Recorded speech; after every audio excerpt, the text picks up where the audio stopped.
Namaste and good afternoon, everyone. I, Ritika Gupta, Assistant Director at IMPRI, Impact and Policy Research Institute, Prabhav Evam Niti Anusandhan Sansthan, New Delhi, extend my heartiest welcome to you all to IMPRI #Web Policy Talk.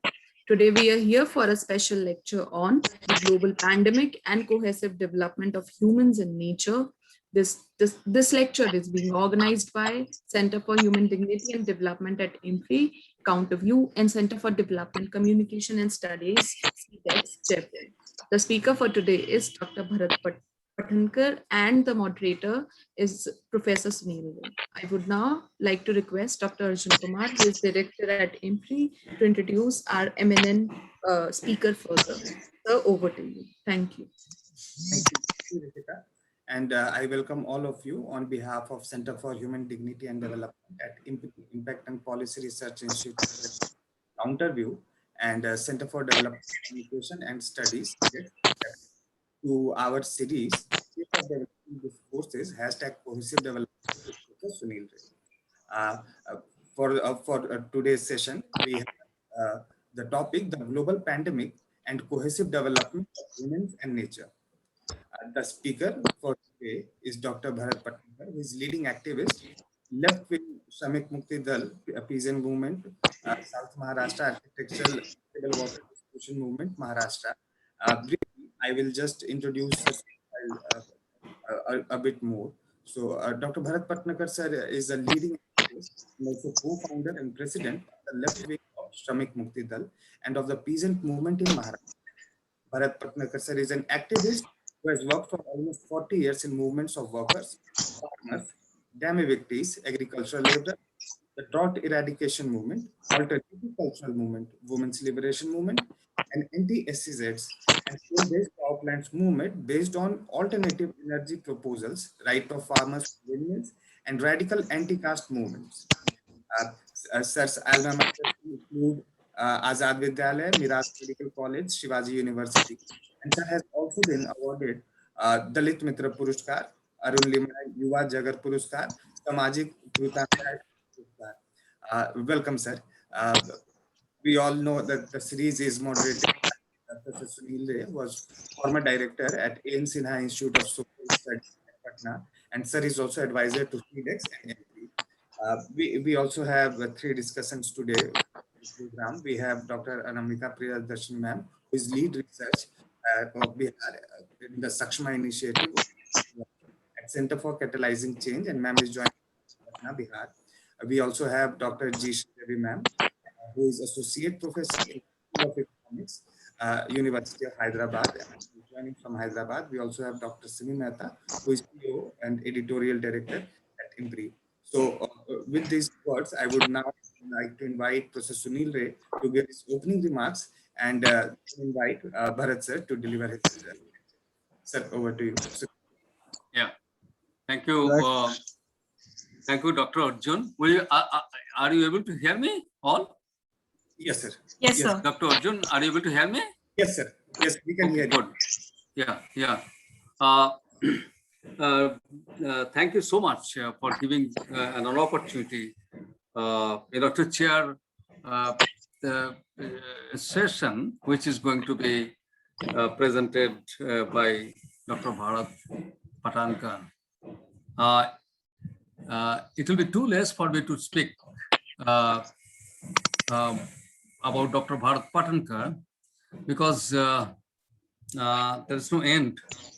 I do not see any end for about talking about him, because first of all, he is one of those I have met in my life who not only spent maximum years with the people in the rural areas, worked with them, has been working even now also, and also seeing that how the nature and the people together can really evolve, human society and nature can evolve together.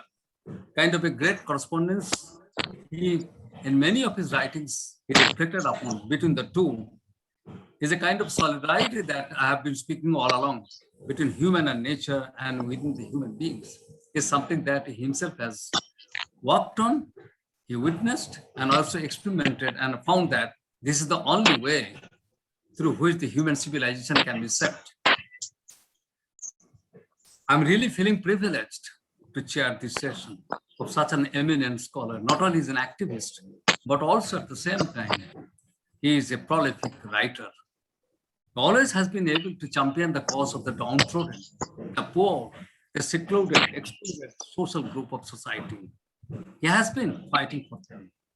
And at the same time, he has enormous amount of conceptual clarity and ability to conceptualize their reality. The kind of topic that he has chosen is something in reflection of that. He is trying to relate the basic thesis on cohesive development, which all of us together developed. Cohesive development some 2 months ago, 1 year or 2 years ago, but then he has been able to relate that basic conceptual framework with the present crisis of civilization, which has been created by the global pandemic. This is something which is very unique. I take this opportunity to share with you only 1 or 2 lines. The book that I have edited, in which Dr. Bharat Patankar has a paper. And the book, the first line in the preface, I have written, the most intractable challenge that human civilization confronts today is to how to reverse the contemporary development narratives that reverberates a catastrophic-like situation. Here, I do not want to talk too much on that. Actually, the catastrophe, and this is the catastrophe that I could foresee. We could foresee even much earlier this pandemic. And this catastrophe we could see as a result of what is called the functioning of this capitalist market economy on the one hand, and the destruction of the nature on the other. It's a catastrophic-like situation we have been ended up with. And it is precisely in this context, that we are looking forward to see that how this civilization can be saved. How are it possible for us to extricate from this catastrophic-like situation? We are facing this catastrophe today. None of us is certain who is going to survive, who is not going to survive. A situation of this kind, and it doesn't have any class, region, anywhere. It's a universal problem now. But the question is, why did it happen? Let us not go back to China or America or the debate that's going on. There is something more than that, perhaps. And it is precisely where, which he never perceived that a pandemic like this will be there when he wrote this book. But definitely he perceived there is a huge gap or the disturbance of the relation. The inert relation between human and nature is getting destroyed. The metabolic rift is really taking place to a large extent. Human beings going away from the nature and the laws of nature. And it is really going to create a huge amount of loss to the human civilization. That is what we predicted. But today, after 2 years, after 1 year of publication of this book, we could see a catastrophe. Now, is it something to do with the human beings, human society, and the nature? This is precisely, we are eagerly looking forward to hear Dr. Bharat, to see the connections that he has able to establish between the two, and how really is possible for us to extricate ourselves from this kind of a catastrophe. Is it a cohesive development? That is something which you conceived. It is something which is the kind of methodology that we need to, the society should develop, evolve over some time to see that a cohesion between the human beings and between the human and nature takes place so that we are able to get out of this kind of a serious civilization crisis. I'll stop over here. I invite you, Professor Dr. Bharat, and we are all privileged to be here to hear you, how really you are trying to relate these two things. I also welcome all the panelists, the discussants, to really contribute to the better understanding to the kind of a problem that is going to explain. Very briefly, I'm telling you, in each session, whenever this series lecture series has started, it has been conceived by the director of the IMPRI. Dr. Arjun Kumar. And he thinks that it's, this is a kind of a series. A number of lectures are going to be presented even later on also. And basically, the basic objective is that, again, to reiterate, objective is not to repeat what has been happening over last 1, 2, and 2 decades or 3 decades. Various scholars, various researchers, various writers have been talking about it. The same thing going on. But now, is it possible for us to go one step further, to conceptualize it further, to take the whole discussion at a different level of abstraction, and it's possible for us to learn certain lessons. And that is the knowledge. It's not necessary for me to tell. Knowledge are 2 types. One is the information, which comes through the empirical evidences. And another knowledge is that based on this kind of empirical observations, what kind of knowledge that you create, which could be considered as a theoretical knowledge, which is taken to a different level of abstraction and theory. And that is theorization of a situation of a kind based on the evidences or say insights, the theoretical insights. What are the theoretical insights that is being generated from the empirical evidences? How is it possible for us to really put them together to see a kind of what's called consistent theory at a later date? That becomes a knowledge base also at the same time. That is something to do with the epistemology. Now the question is that evidence-based knowledge is plenty. There's a lot of evidence-based knowledge everywhere. But from evidence to different form of knowledge that need to be created is something which is extraordinarily felt by some of us, and pioneering to that is Dr. Arjun Kumar. Dr. Arjun Kumar took the initiative, and his first thing is that let us, what is called, demystify the kind of paradigm, development paradigm that is happening here following. It's necessary for us to demystify it, because for centuries together, we have been following this paradigm. It's not yielding the positive result for the majority of the humanity, for the majority of the deprived. Now, what is the use of this kind of a paradigm? It is a question to the entire academic community. Now, but still, having understood this also, we go on following ourselves as a victim of this kind of reproduction, the same first type of knowledge, that's evidence-based. Create more evidence, create more evidence, create more evidence, repeat it, reproduce it, and goes on and on. Stop it. He says that it has to be stopped. We need to really look at what's called paradigm development. And it's possible for us to really look for alternative paradigm, like the one cohesive development that's been developed. There could be many other critics. There will be many other alternatives. But let us also explore ourselves as to how is it possible from the evidence-based thesis or evidence-based what is called research, how is it possible for us to really, what is called, get the theoretical insights from this evidence. That is what the attempt is. IMPRI is trying to make. I must say it is a very ideal attempt, very important and very much necessary today, because we need to save ourselves from intellectual imperialism. It is something the Indian scholars also can do something. Indian scholars can also think something on their own. It is possible for them also, what is called, take the entire idea to the level where the entire society of the world is coming together to see or search for an alternative.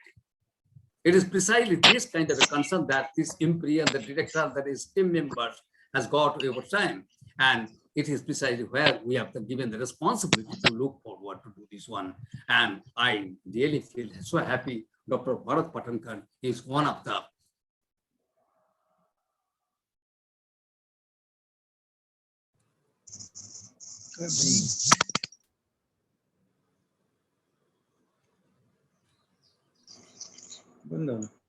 Yes. not one day, months, years together, and at the same time having been a very prolific writer. So,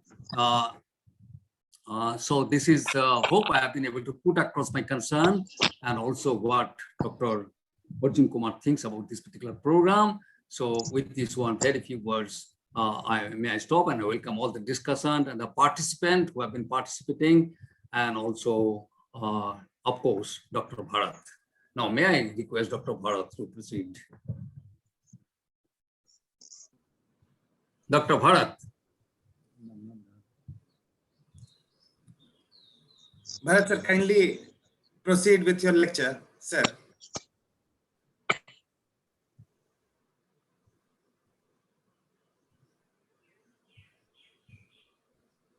Dr. Bharat. So it's connection issues. Sir, can you hear us? Yeah. Yeah, sir, please go ahead with your lecture. Hello. Yes, sir. Kindly go ahead with your lecture. I should start now. Yes. Should I start? Yes, sir. Please. I have not seen on the screen. Sir, please go on. The subject which is decided for me today, or it is of course also of my choice, out of the general theme, that is in relation with the global pandemic. What is the relation of cohesive development of humans and nature? On this earth, when humans came into existence along with other lives, they for many lakhs of years didn't separate themselves from the other animals and nature as such. But at one of the stages of the history, humans started getting separated. They themselves started getting separated from the rest of the nature in a way that they started it was to create their own world. So nature, a given world was there. Out of that given world, humans started getting separated consciously from the nature and started calling that rest of the minusing humans, they started calling the rest of the nature as nature and calling themselves as the humans. So this relation, a new relation started with a nature minusing humans and nature and in that the cohesiveness of the totality of the nature along with human beings had a big historical change of relations, because humans started changing consciously and with plan. Humans started changing the things in the world. They started changing clay to the pot. They started collecting seeds and started a concept of sowing the seeds in a very primary way and make them come up from the earth and get harvested. So this way, humans started deciding what they want out of nature, and here the unification or what you can the homogeneousness of the whole nature ended, and this intervention of conscious intervention, planned intervention of humans went on without any disruption up to the point they had not started a stable agriculture.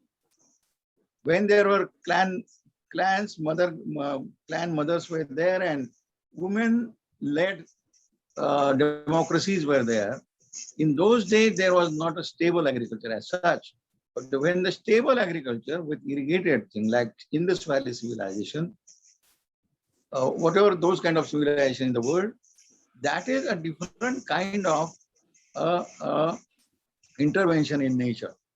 They said, then humans started saying that this is our area. This is our area for ourselves, and we are going to do this agriculture here.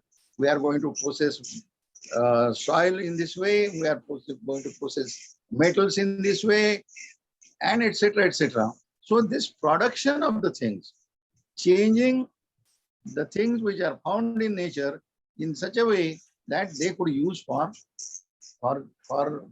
production of the things which are they thought of their use. And this intervention also never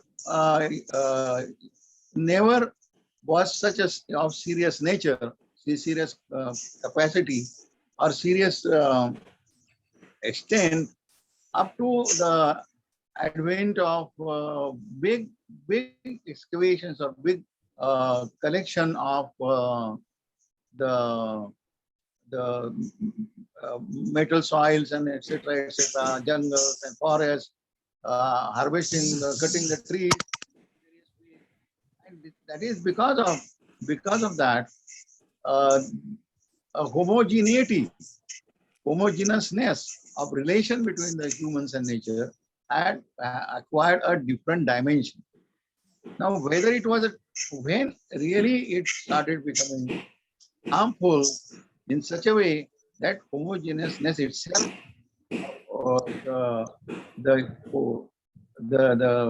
the relation between the nature and humans itself became dangerous to the nature and humans themselves, and that radical departure took place with the industrial development, a kind of industrial development which is fossil fuel based kind of industrial development, which was based on capturing or sort of amassing the natural resources into some few people's hands and using the natural resources in such a way that would be harming to the human beings. So now the period in which we are living, you can see that wind is not free of the ownership. Sound waves are not free of ownership. Sun rays and sun energy is not free of ownership. So no natural resource in the world, in the earth or in the atmosphere of the earth is free of the control of few, and whatever way they want to use it, that natural resource is getting used. And how then that it affected the whole thing. First of all, the human beings got concentrated into the cities. More and more, the nature of the development is such that the criteria of development itself became that more the population stays in the cities, more development it is there. So if 3% of the population in the rural area, then the best kind of a development, like US or this kind of a country. In this way, the city centered and concentration of the population in the cities has become the main criteria for the development, which cannot maintain the cohesiveness between nature and humans. Secondly, what has started happening is that exchange of matter between humans and nature, it got disturbed. In whatever intervention was there up to the feudal times and etc., now those interventions didn't disturb the exchange of matter in such a way that it would be harmful to the whole system of cohesive system. But now the extent of intervention is in such a large scale that not only exchange of matter means whatever humans take from the nature, it returns to the nature. Humans return the things to the nature in a healthy way. Now, humans are taking, humans means maybe the few humans are responsible for that, not the whole humanity, but that is happening on the behalf of humanity itself. And the return of the thing which is taking place from humans to nature is poisonous, it is polluted, and it is not returning all the essential, harmless, and creative and recreative matters, and renewable things are getting reduced. Renewableness, renewable character of the whole thing is getting harmed. And that is why this homogeneity is going towards ending the homogeneity between nature and humans. This has to be re-established. If it is not, what pandemic shows in this? So pandemic is showing that maybe pandemics before also showed that, but we are talking about the present pandemic of the COVID, corona. So pandemic has showed that there is a reverse migration from the industrial cities and the cosmopolitan cities to the villages. And people are staying in the villages in agrarian economies, and agrarian economy absorbed it without getting into the crisis. While industrial economy has gotten into the crisis. The industrialized world has gotten into the crisis. So whole reverse migration is absorbed by the agrarian section. Not only that, they are sustaining there, and the effect of the corona infection, if you see that it is not even more than 10% if you can compare to the big cities. So main effect of the pandemic is world over and in India particularly is in the cities where the concentration of population is there, less space to the all human beings, more pollution, more fresh air, less fresh air, all these things. No, there is no space to move away from each other, from where you are going to have 1 meter distance from each other. If you are in the Matunga Labor Camp in Mumbai, you cannot go to toilet without getting closer to each other, less than 3 feet and etc., because you have to stand in the queue. So all these things show that agrarian economy, which is less polluted, agrarian economy is more renewable, agrarian economy still it is very much dispersed, and living spaces are more, relatively more, and also the air is more healthy, and the movement of the winds are more free in the rural areas. If you go to the national economy also, so if you go to the national economy, it shows that the total, whatever the total crisis India is facing, because after the pandemic has started, the economy has been sustained only because of the agrarian economy section of the economy. So whatever agrarian economy supported the national economy, that itself is sustaining the total nation. So what it shows the way, it shows the shows that the cohesiveness is necessary. First of all, between nature and humans, it is necessary for cohesiveness to exist. You have to have almost 100%, almost I'm saying 100% renewable-based economy, renewable-based production, dispersed production, not only decentralized production, so that there should not be any concentration of the population. So in that sense, for some people might ask that whether it is possible. Yeah, it is possible. It was possible. It was shown for many years ago that the renewable economy is definitely possible. Here we can have energy coming from the plants, energy coming from the all energy requirement, all kinds of electricity, fuels, etc. All things, and all these things can come from the natural resources. Natural resources like wind, natural resources like sun energy, natural resources like sound waves, natural resources like color waves, all these things plus water plus forest. If you are not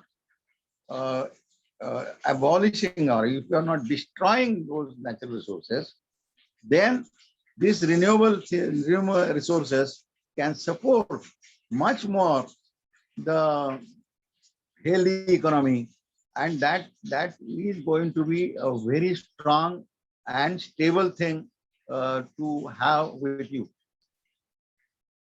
So one can ask the question: is it possible? Whether something has happened here? I will say that with same kind of technology, the big dams were built and water was given to the drought-prone areas or non-irrigated areas. And that water which is given to the non-irrigated areas where was given to 25%, 10% people. Now with that, you cannot have a strong economy because the remaining area would be dry area. Here, it is shown that, and practically it is going on. The whole experiment theoretically was proved, and now it is practical experiment is practically implemented, that each and every family, landless, including landless, can have water for use in agriculture and producing things which are useful for decentralized renewable waste industry. And 100% villages and 100%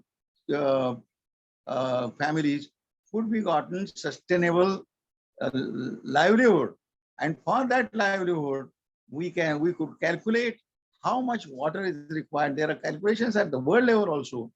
And at world level also, you can see that steel could be replaced by the small diameter timber. The nylon could be replaced by the natural fibers. All these things are proved, but they are not allowed to come in into the decentralized renewable-based dispersed industries. So it is a big story. I will not go into that because we got no time for that. But in short, even our my father's name, Krantivir Babuji Patankar, there is an institute which is built, an RCC structure of that the hall is based on 3-inch diameter timber, and not only that, that timber is not very strong otherwise, but it is treated with the natural processes, and that's why with all the effects on it, the termites and etc., it stands for 35 years. There are small dams built out of that. There are road building to be done out of that. So you can give hundreds of examples like this. So in that sense, it is re-establishment of the cohesiveness between humans and nature before the controlled and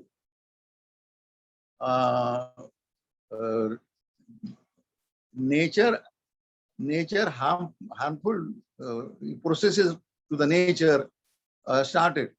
If we go before that, but in a modern way, then you can definitely say that we can go in a cohesive manner again. Now, and then this kind of pandemics could be prevented, not only treated or faced. It is definitely could be faced much in an efficient manner, which is rural areas and agrarian economies have shown world over, and India also it is shown. But a new world without any kind of danger like this could be created. So I think that half an hour is over, which is given to me, and one can start the discussion. If I can talk more, then I will, if it's necessary. Huh? If you want to go further, you can take your time, sir. Bharat sir? Okay. Okay. So I will go to some kind of some points which are left. So in the same vein, I will continue saying that what is the relation then should be between, that is, solution is basically related to what should be the relation between humans and nature. One cannot say that it should be like before. You cannot go back in history. Nature itself has changed. Nature minusing humans also has itself changed in different manner without humans changing it. It is going to change like that.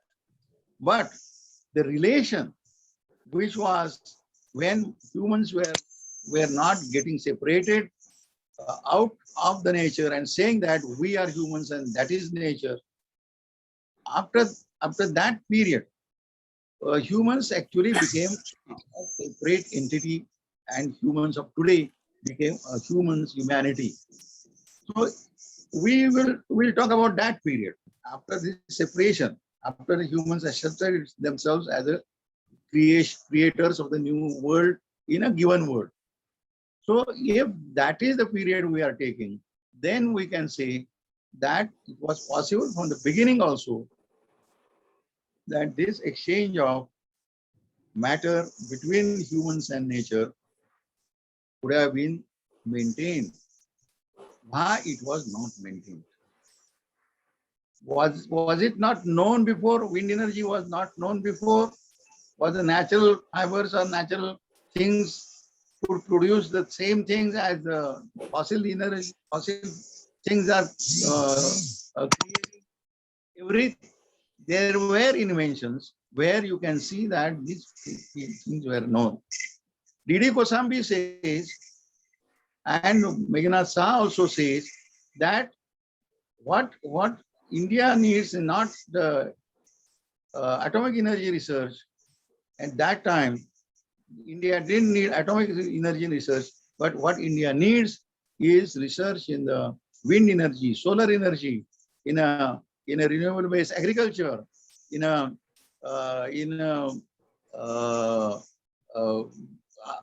new kind of forest management processes, and how the forest could be uh, in cohesion with the humans. Mahatma Phule, who was a great ecologist, the first great ecologist of India, he says that when forests were with the people and when people were coexisting with the forest, at that time there was no cutting of the trees of this kind. When the contractors entered and when the forest department was created, that forest department started the destruction of the forest.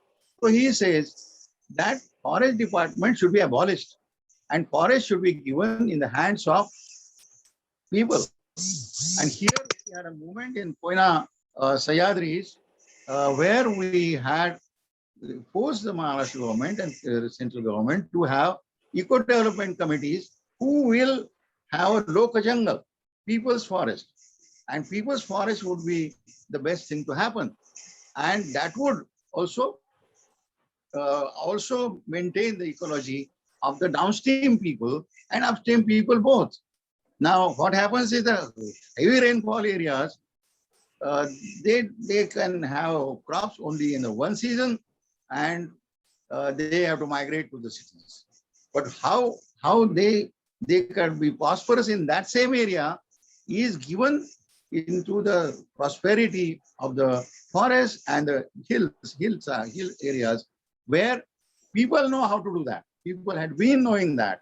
And if science develops on that basis, renewable-based science, renewable-oriented science, then it is shown that it is possible. It is possible to have more population, more cohesiveness in the forest areas. So in that sense, that re-establishment would be on the higher plane. Higher plane re-establishment of relation between humans and rest of the nature would be a higher plane than in the beginning of the humanity, as a separate humans asserted themselves as the humans. The re-establishment of these relations would be on the basis of very developed scientific orientation. And science doesn't mean that it comes from the laboratories only. It comes from people's knowledge. There is a people's knowledge, and which will give you insight, not only insights, but so much information that you will be surprised to know that this kind of a potential is there in the various areas, in the soil, in the organisms in the soil, in a flora and fauna of the areas. All these potentials should be revealed. So these people science plus abstract science could be brought together, and that if that is brought together, a different kind of a theory, concept of different kind of theory can come. Even sociology, even the political science, or even economy as a science could be a multidisciplinary thing along with ecology, and it would have a knowledge base in people, in actual situations, people where people are sustaining themselves, living in the areas, and also having abstract knowledge and things which could be taken ahead for creating new things. So in that sense, that this re-establishment of the cohesiveness would be a big effort, big kind of a process which should be taken up. And this is, I think, that this should be the aim of the scientists, aim of the social sciences, aim of the natural sciences, that this re-establishment of the cohesiveness on the higher plane in theory and practice should be the aim, and which pandemic says, pandemic gives the message that this should be done.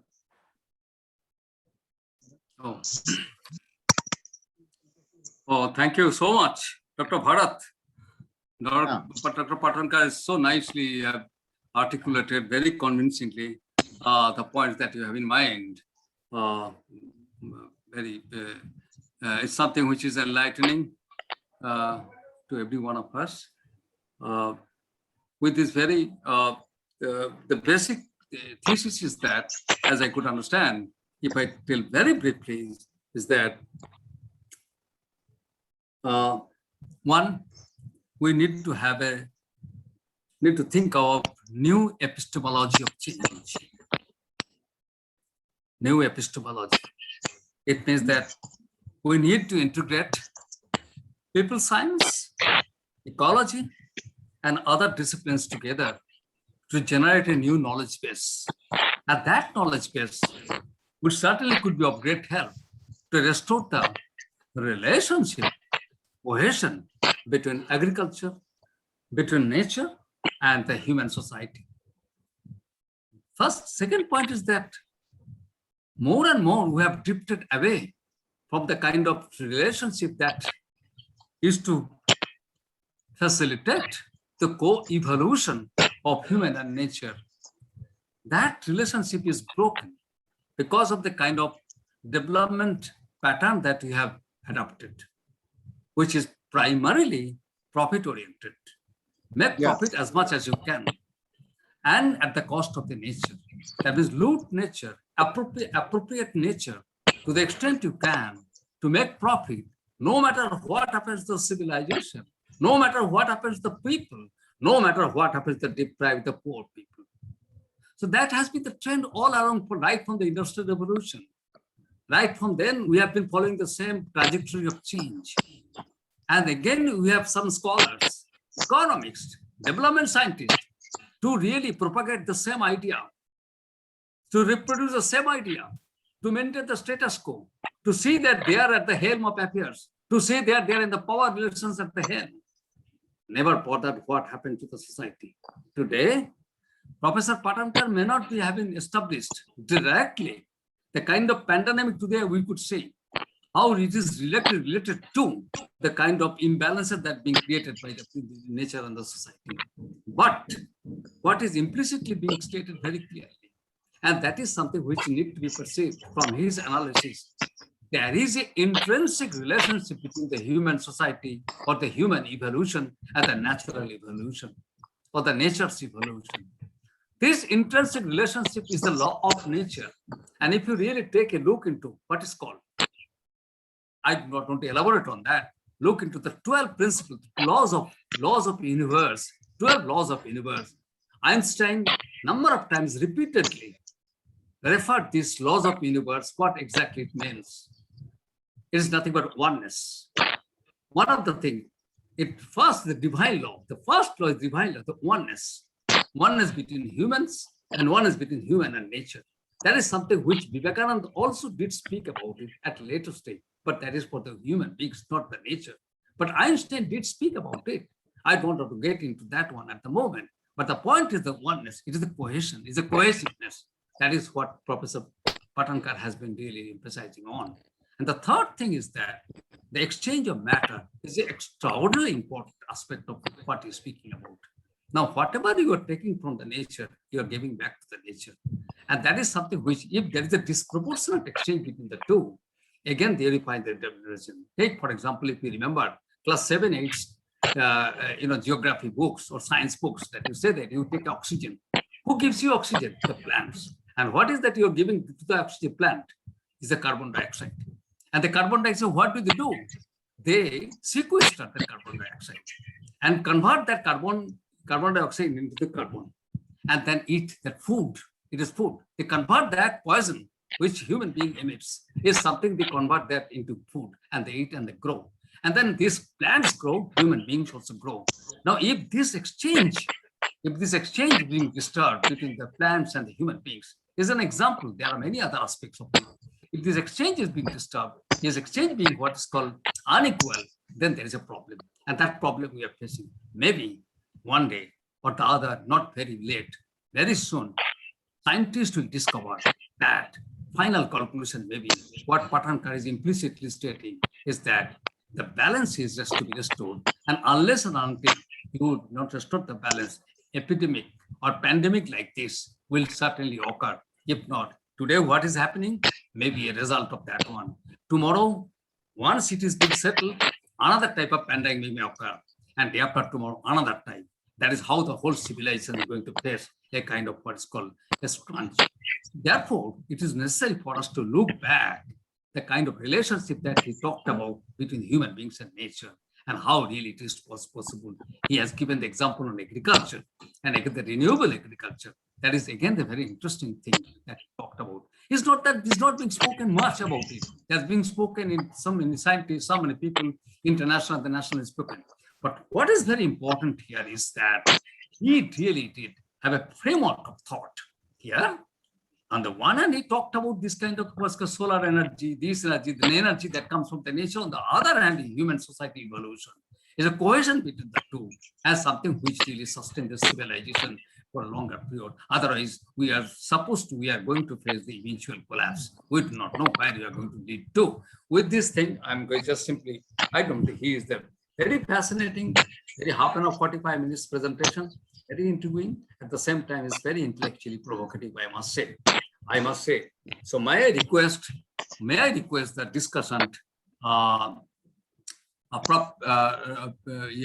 Dr. Nagamani Rao, to start with, to share her concern and her reactions, her comments, observations, and so on and so forth. It will be doing good to hear Professor Nagamani Rao. Yes.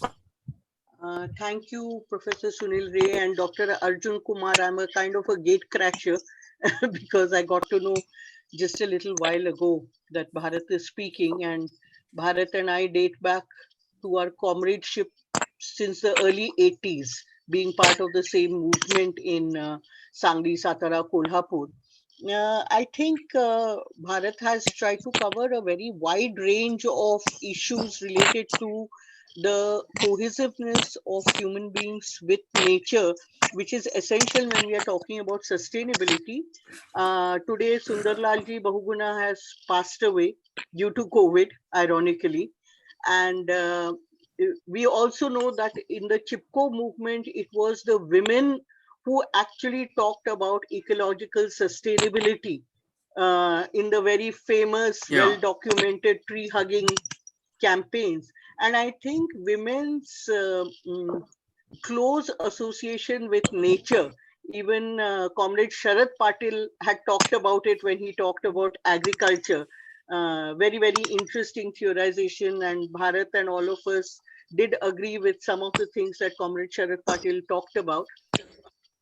So the whole issue, and yet when we talk about development planning, women are nowhere in the picture. And so I think there are two important issues which Bharat at the practical level has worked on, whether it was related to water and dam house trees or so on, both gender and equity concerns. And I would definitely like to see Bharat touching upon this as a notion, because in Mukti Sangharsh movement right from the 80s and thereafter the entire Koyna Dam struggle, the issue of equity and gender rights divorced from access and control over resources, because most women, many who belong to deprived or underprivileged castes, do not have access resource, and so they are nowhere in the discussion of the direction of development, whereas they have a lot to say. And our experience with Baliraja Smriti Dharan in along the Verala river bed and many other such experiences, which Bharat, of course, would be in a better position to elaborate, have brought out this whole linkage of when we are talking about alternatives, equity and gender have to be very much at the center.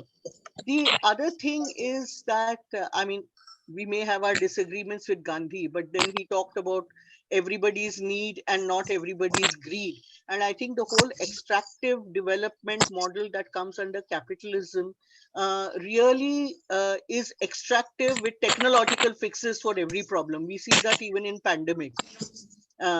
Simple solutions of distancing, mask and sanitization are put aside, and then we are talking about ventilators and oxygen and so on and so forth, and a very, very doctor centric approach. I'm not saying doctors are not important, but that it needs to be publicly accessible and not a profit making industry as is happening in the health sector. This is another aspect which takes away from equity rights. So when we're really talking about sustainable and an alternative vision of development, we have to talk about basic needs and the value added needs that becomes everybody's right, irrespective of their class, caste or gender or ethnic position. And the last point very quickly that I want to make is Bharat did talk about, the entire pandemic touching the urban areas, but I'm right now located in Pune district, and and perhaps because Pune district has a lot of rural urban market contact, it it is in fact spread very badly into the rural areas also. And wherever this market linkage is there with the city, the pandemic reaching from urban areas, like it has come globally from the elite into India. They didn't come, through roadways or seaways, or railways, but they came through flights. And so when we are talking about this, that rural areas are also being impacted by the urban capitalist development paradigm, which is extractive, which is ecologically and ecosystem unsustainable and exploitative. These are issues I don't think Bharat and I have any disagreement on that. We belong to the same original trend which talked about people-centered alternatives, and many of the alternatives that really emerged through our people science approach and people-centered approach in discussing development paradigms. And women were certainly very much part of these discourse. So very quickly, these are the few brief points that I would like to make. And I'm really sorry I can't stay till the end of the meeting. I'll have to catch up on this later because family duty beckons. Thank you. Okay. Well, thank you, Dr. Nagamani. Thank you so much. Very brief, but certainly very effective points that you are making. Very interesting. Thank you so much. Dr. Bharat, maybe that at the end, you can make your own observations or respond to the queries that people, discussants are going to make. Should I talk now or afterwards? Yeah, all three of them together. If he can respond.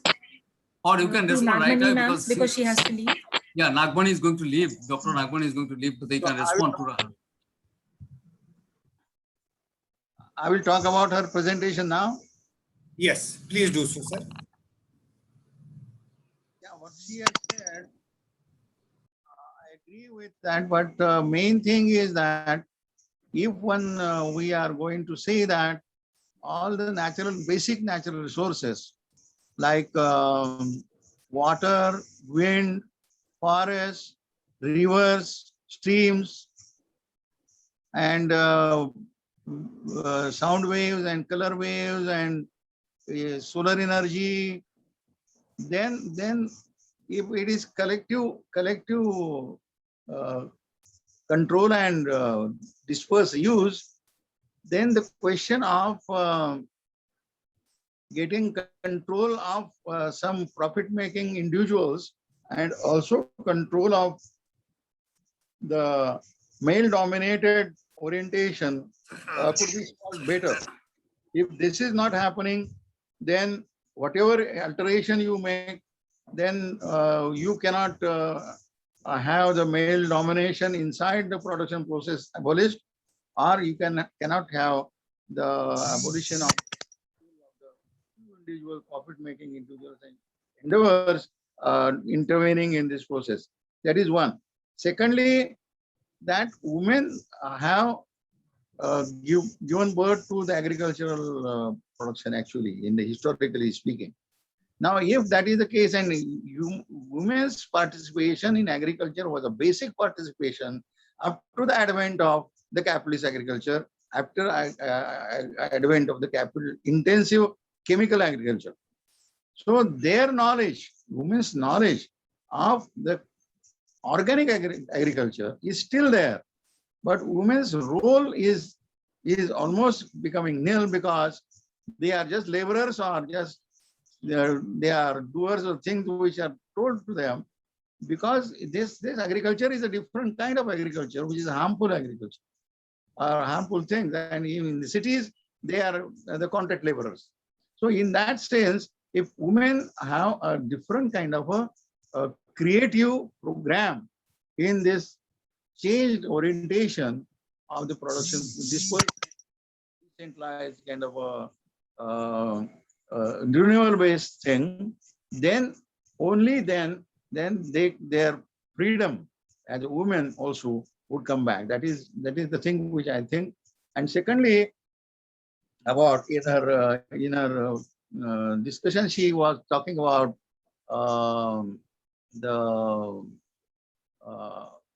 she was talking about the kind of thing, sustainability.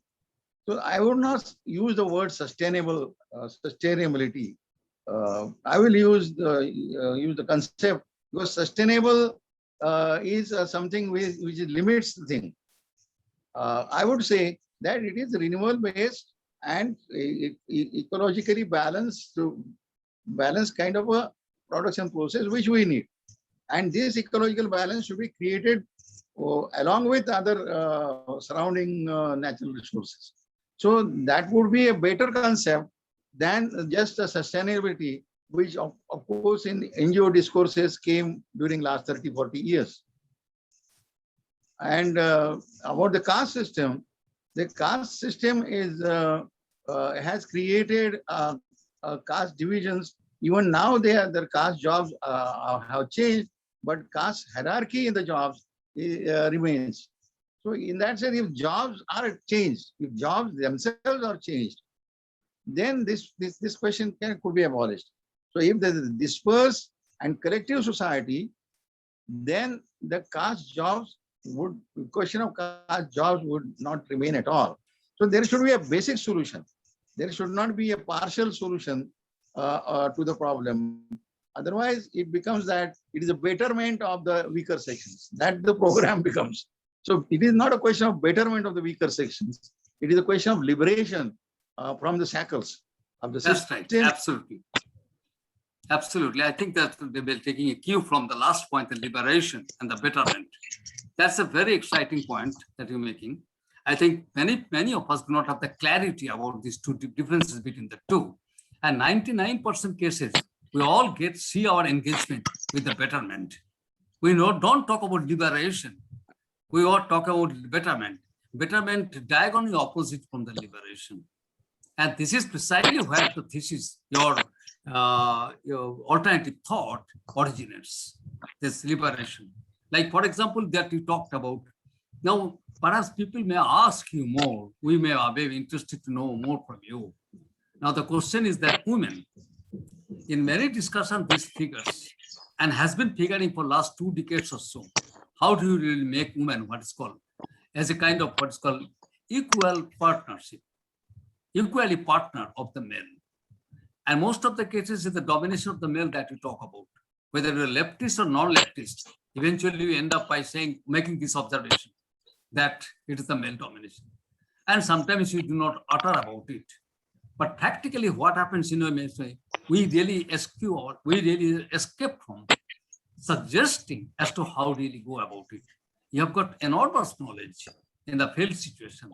It's possible for us to develop a kind of a model where women can be what is called equally great partner with the men. Is again another kind of cohesiveness, and I put it as a solidarity between men and women. When I say solidarity is not partnership, women is in their own places, male is in their own places, but then each and everybody has an agreement, agree informally that you give me, I will give you also, and you give me, I will also give you. It's a kind of agreement, and that is how the society takes place. That is what the balance between the 2 different forces can be brought together. And that is the cohesiveness is something which is very important and root to discussion.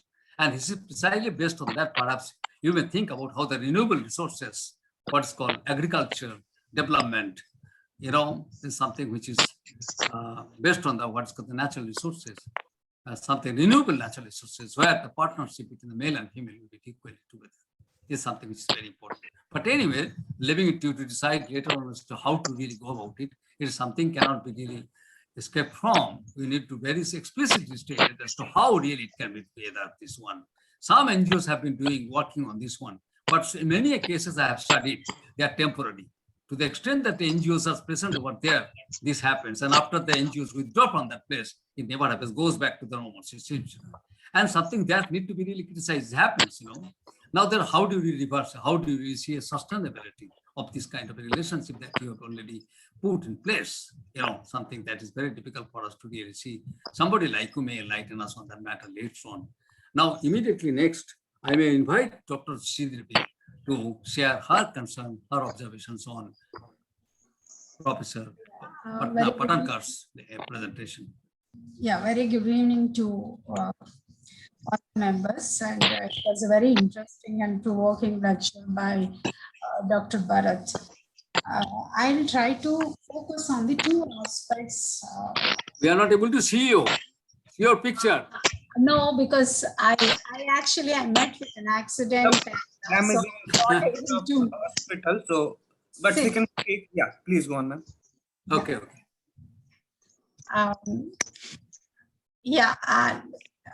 Good evening to all of you, and a very interesting and provoking lecture by Dr. Bharat. I focus on 2 aspects of his talk, basically on agriculture and then common resources. But before getting into those 2 things, I just want to start his last statement that the caste system can be avoided by liberation. But actually, unless until we talk about the untouchability and annihilation of the caste, I don't know how far the liberation works in existing social system also.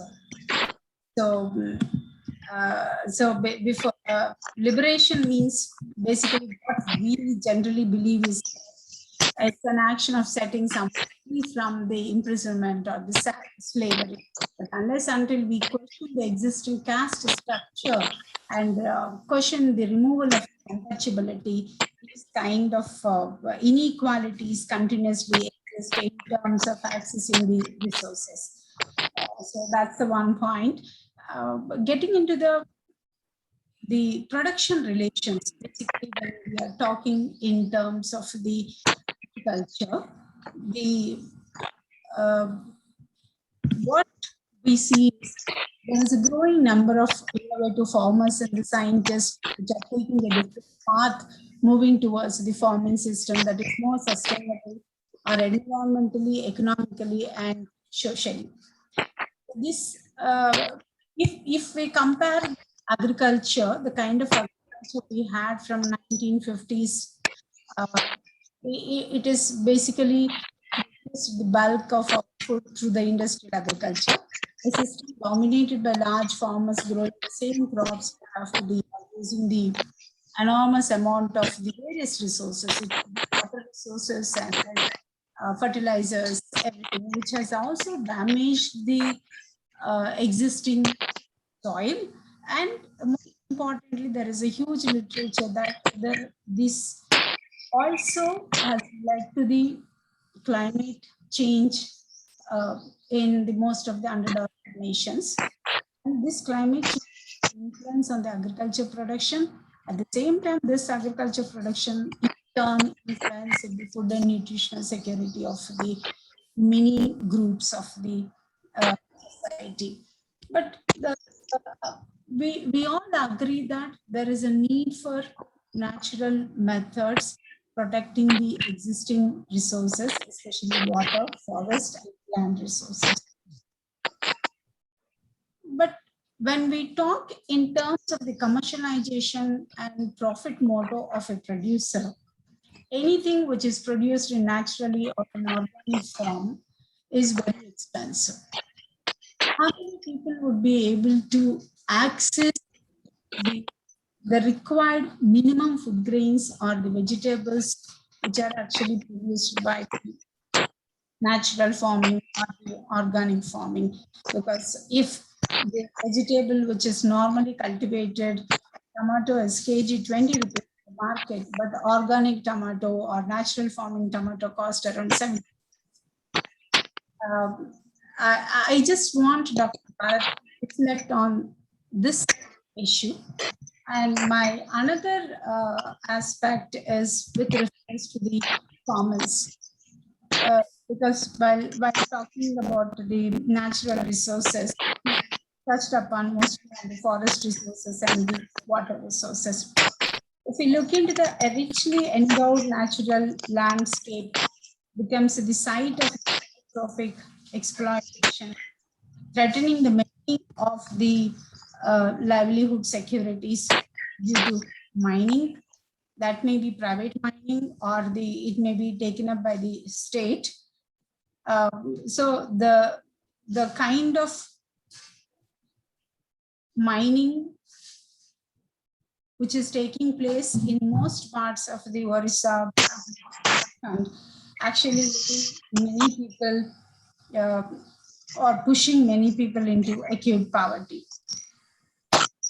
So the process of governance and management of the commons under the open access, either through the state, private corporations, or individuals, entails a certain notion of the property. The notion of property exists whether community or individual entities to exclusion of the others from its position and use.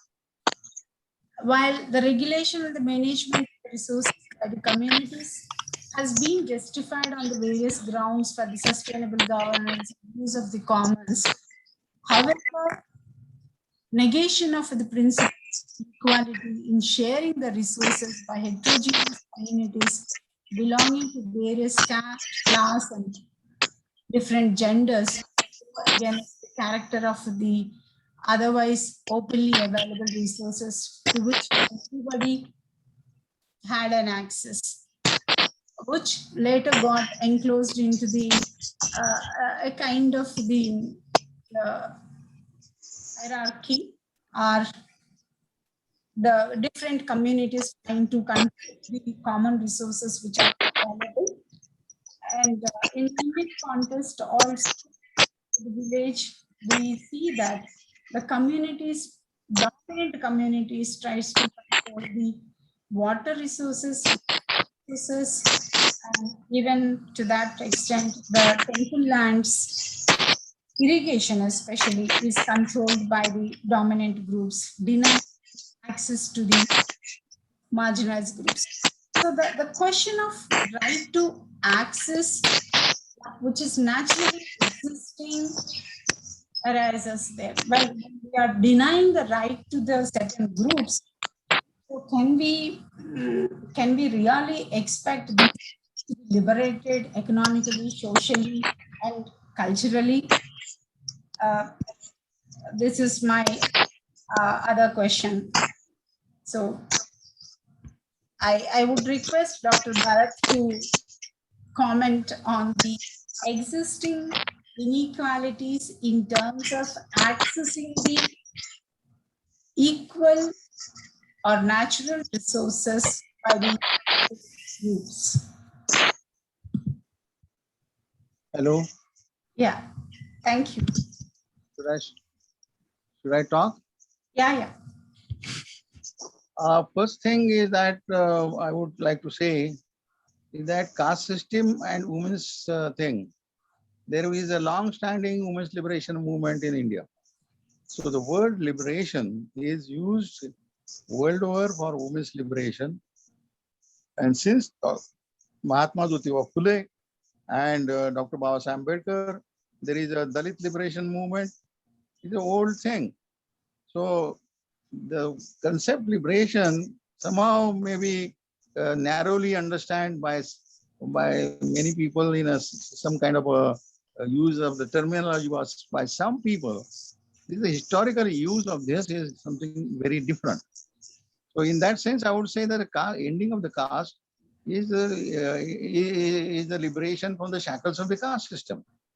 So, and caste system should be abolished only when, could be abolished only when our women's liberation could come in only when the caste who are deprived, women who are deprived from the decision making in the managing the nature, managing the resources, and managing the houses and everything. And that kind of overall liberation from the shackles of the particular kind of exploitation, along with the general exploitation. So in that sense, the word should be used. And that is the traditional, that is also the oldest use of the, even from Buddha's times. This word is Mukti, is used in a sense of liberation from the shackles of the sorrow. So in that sense, it should be taken. Secondly, about the natural resources. Natural resources are today, there are no natural resources today which are not controlled by the companies, which are not controlled by the profit making companies are going to be profit making. So people can come together. People have come together. For example, in the movement against the deprivation of people from the wind energy production, people struggle here and said that this wind is not belonging to the company, wind is belonging to the people, and if they are using the wind, then the companies should be forced to do some kind of a thing for development of the for whatever they have intervened in that area, correcting that intervention. So I think that water also, equitable water distribution, what it says, that it says that water is a collective source. It is a public resource. And so persons who are having more land, they get more water. Persons who have got no land get no water for agriculture. And persons have got less land, get less water for agriculture. But if water is a public resource, then everybody should get water necessary for livelihood production from agriculture, if it is a question of irrigation, and that should be given to everybody per se in that area. So that means the waters of the dam and etc., they should be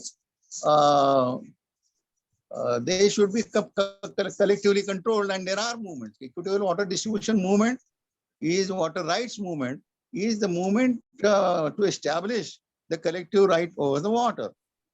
So there are, for example, in Maharashtra, people had a movement which defeated coal-based power production and say that we had an alternative of renewable-based power production in the same with the same capacity, 3,000 megawatts.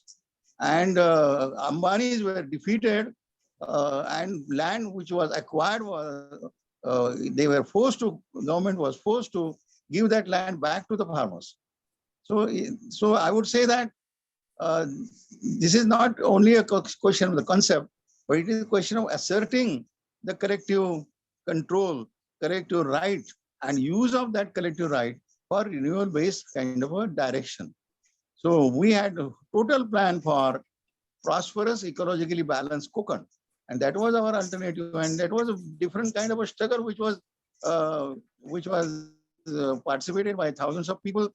And actually, this is a big victory for those people, because money like industrialists was defeated and land has to be given back to them. So in that sense, I think that the whole solution is for liberation from all the shackles of the women's operation, caste operation, or class operation. All these shackles, it goes through the assertion of the rights, equal rights, and assertion of the collectiveness of the natural resources of every kind. Thirdly, I would like to respond is that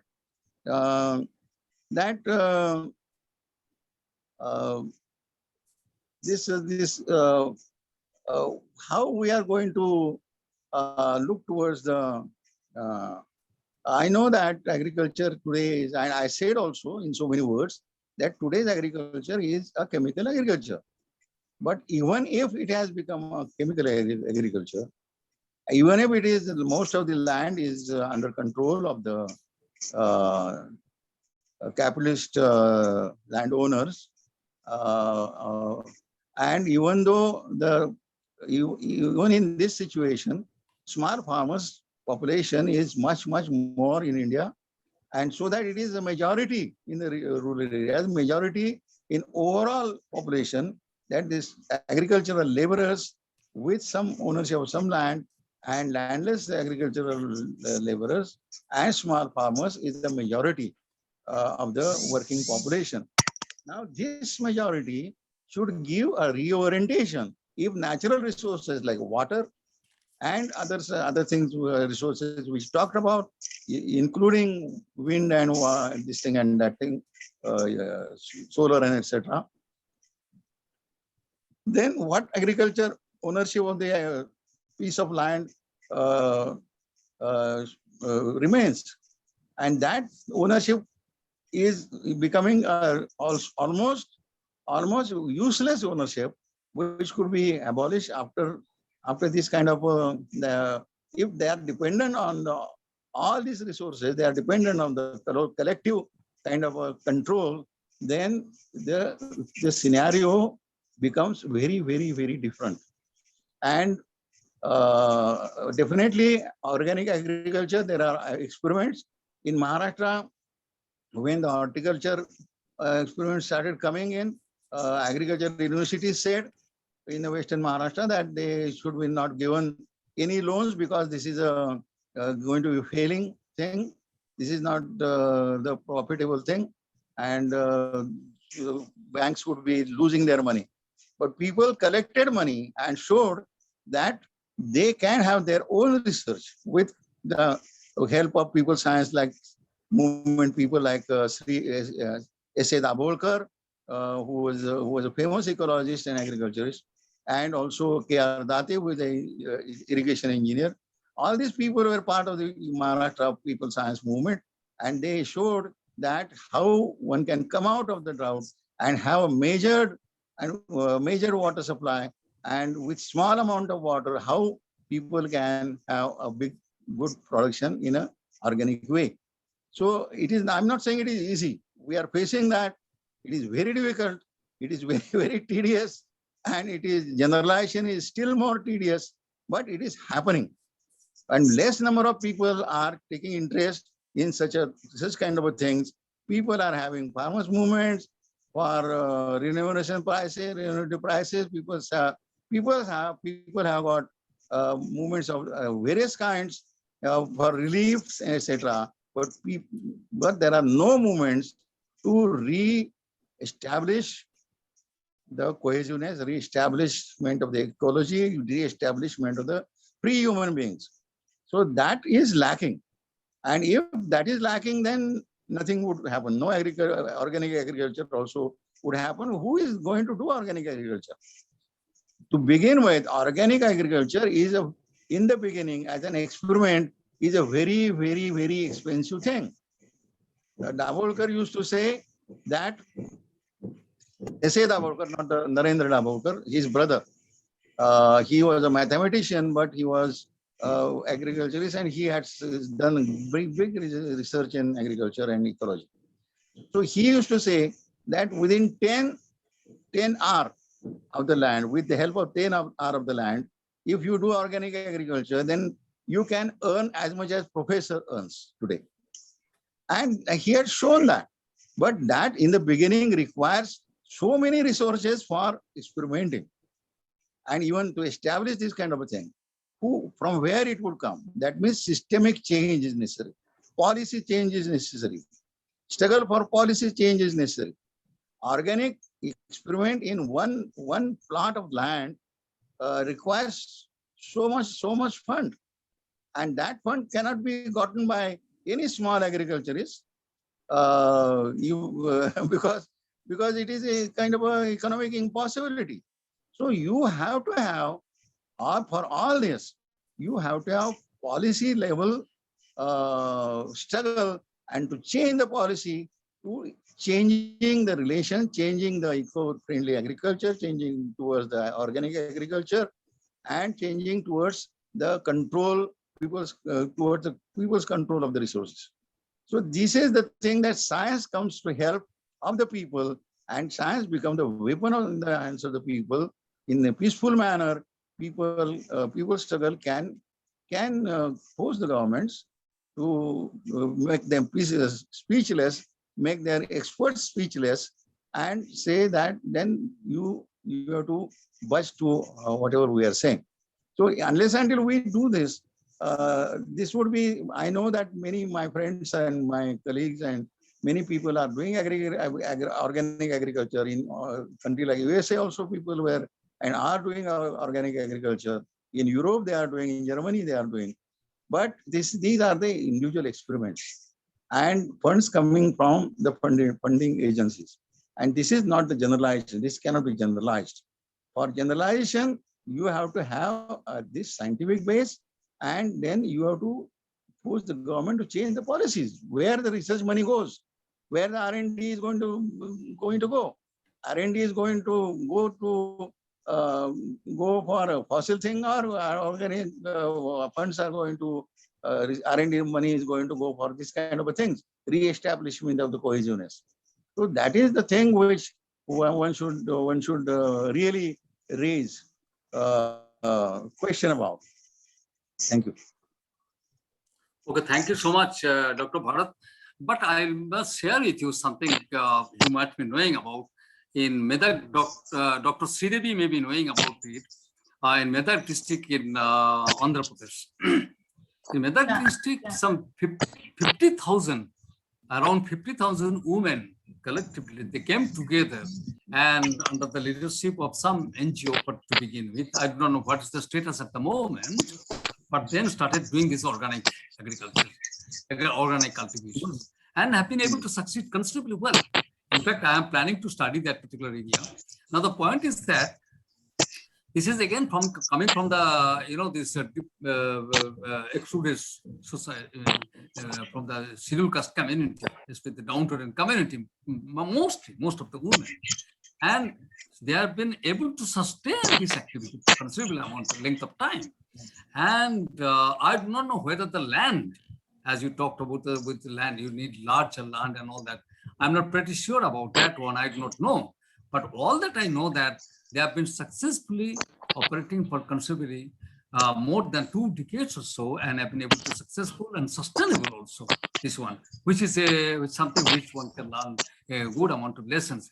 Professor Sridevi, if you have something, can you add one line if you know anything about it? No, one line to this kind of point. Actually, the organic farming is taking place surrounding the Hyderabad districts, especially Medak and Patankar areas and all.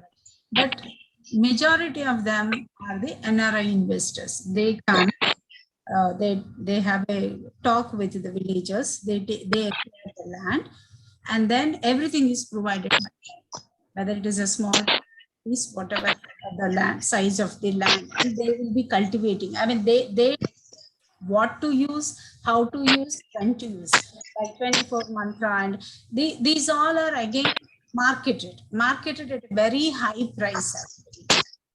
So that is there since long, actually. Since, I think early 2000s onwards, this kind of organic few firms have come together and collectively taken the lands of a few villages, and they are trying to cultivate it. But the cost of cultivation is very high.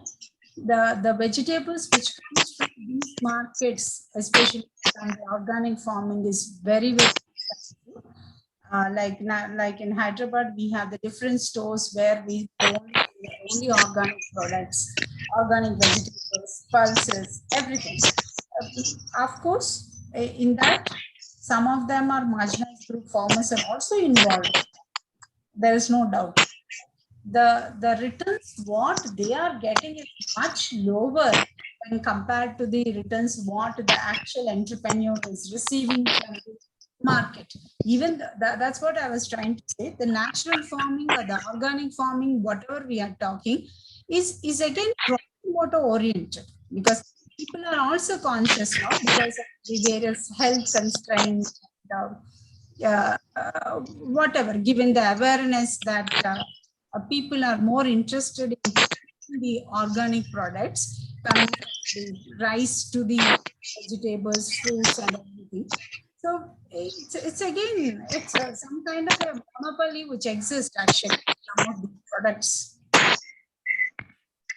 See, strawberries are produced organically here, surrounding the actually, which is the 100 grams strawberry around 500 rupees, because it's organic strawberries. That is the huge price difference. My question is, we are happy with the availability of the organic farming products and natural farming products, but how many of the total population is able to access these products actually? And are they really getting the profit share they're supposed to receive? Are they getting it? Like, for example, if you look into the cremation grounds in Hyderabad, we have around close to 300 cremations in Hyderabad. Due to COVID deaths, every day each body is charged from 4,500 to 6,500 rupees for cremation. But who is cremating actually?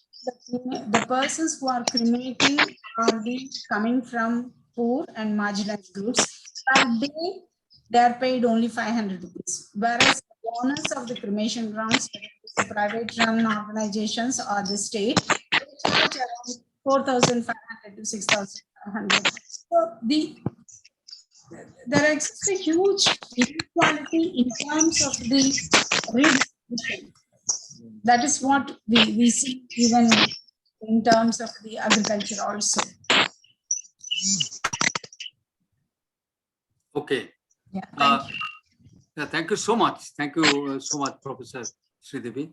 Dr. Patankar, do you want to add one line? Respond to Sridevi's. Yeah, I think that people who are thinking generally on the same thought lines should have a exchange of experiences, exchange of thoughts, and because these kind of the theory and practice ideas are new and rare. Not so many people are working on these lines. So I think that sharing of the experiences, sharing of the thought processes should take place, and that would take this cohesive development concept and practice forward. Yeah. Yeah. Okay. Thank you so much. Very nice discussion that we are having now. May I now invite Dr. Anamika to share her concern, observation, any question? Anamika, yes. Thank you, sir. Thank you, Professor Ray and Professor Patnakar.